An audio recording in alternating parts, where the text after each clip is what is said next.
अपने बेटे को पाने के लिए एक माँ सहेगी कितने सितम। नानी माँ ने अनिका को घर छोड़ने के लिए क्यों कहा? क्या अनिका की दी हुई दवाइयों से उसकी नानी को हुई थी दिक्कत, या थी कोई और वजह? और शीला मासी क्या कहर बरपाएगी अनिका पर?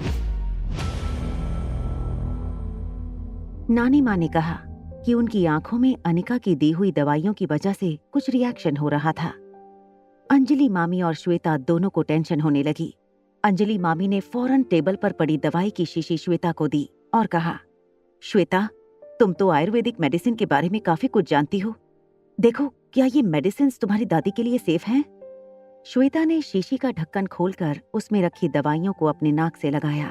गीली मिट्टी और जंगल के रेयर फूलों के कॉम्बिनेशंस वाली ये खुशबू इंसान को एक सेकंड में ताजगी से भर देने वाली थी।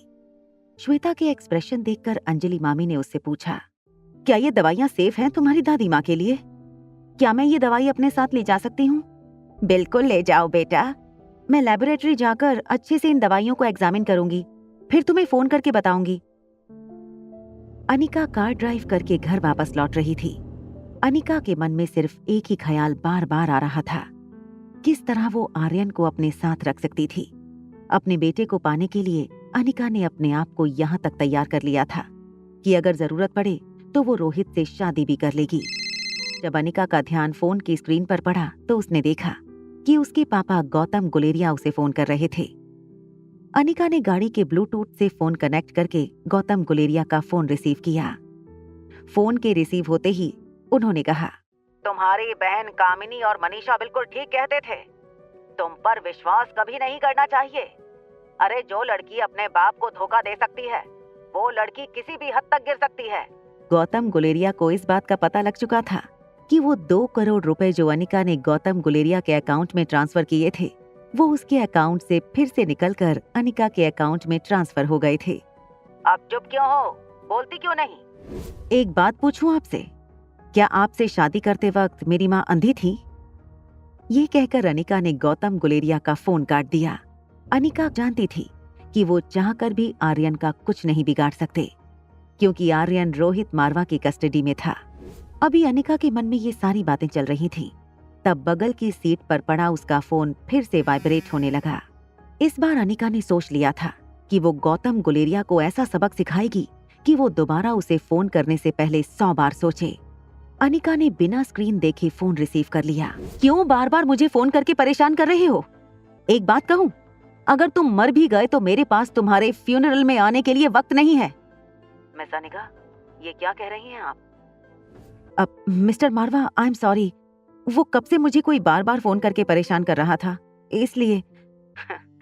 आई एम श्योर आपको काफी लोग फोन करके परेशान करते होंगे।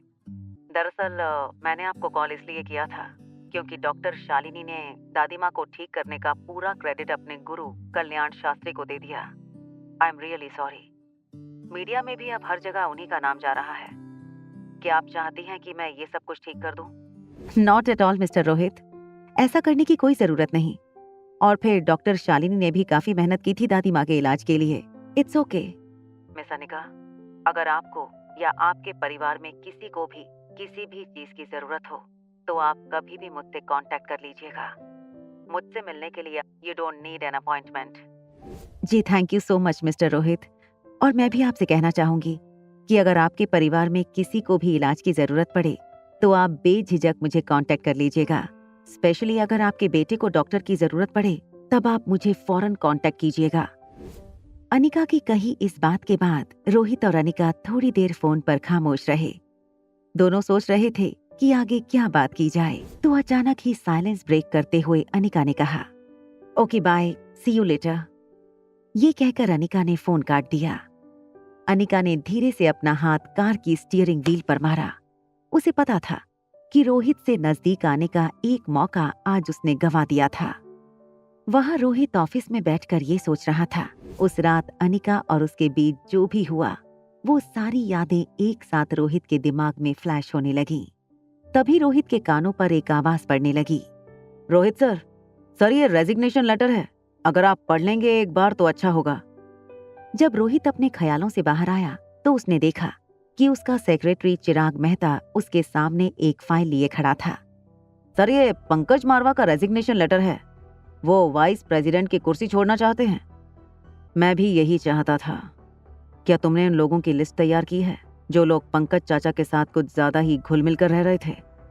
जी सर, ये सारे लोग हैं जिनके साथ मिस्टर पंकज मारवा के अच्छे संबंध थे। इनमें से कुछ सप्लायर ऐसे भी हैं जिनका मार्केट में नाम बहुत खराब है। Good job. दरअसल इतने टाइम से रोहित इसलिए पंकज चाचा की मनमानियां चलने दे रहा था, मगर अब रोहित उन लोगों से चुन चुन के बदला लेने वाला था। जैसे ही अनिका मल्होत्रा हाउस पहुंची, उसने देखा कि किशन मामा और शीला मासी लिविंग रूम में सोफे पर बैठे थे। दोनों के चेहरे देखकर ये साफ पता चल रहा था कि अभी अभी घर में कोई बहुत बड़ी टेंशन हुई थी। इससे पहले कि अनिका किशन मामा से कुछ पूछती, शीला मासी ने टेबल पर पड़ा चाय का कप उठाकर अनिका के मुंह पर चाय फेंक दी। सच बता, क्या करने आई है तू इतने सालों बाद हमारे घर में? पता है माँ की हालत क्या हो गई है तुम्हारी दवाइयों की वजह से? शीला मासी की ये बात सुनकर अनिका हैरान हो गई। जैसे ही अनिका नानी माँ के रूम की तरफ बढ़ने लगी, नानी माँ अंजलि मामी के साथ रूम के बाहर आईं और चिल्लाकर बोली, चलिए जाओ मेरे घर में से और दोबारा इस घर में कदम मत रखना।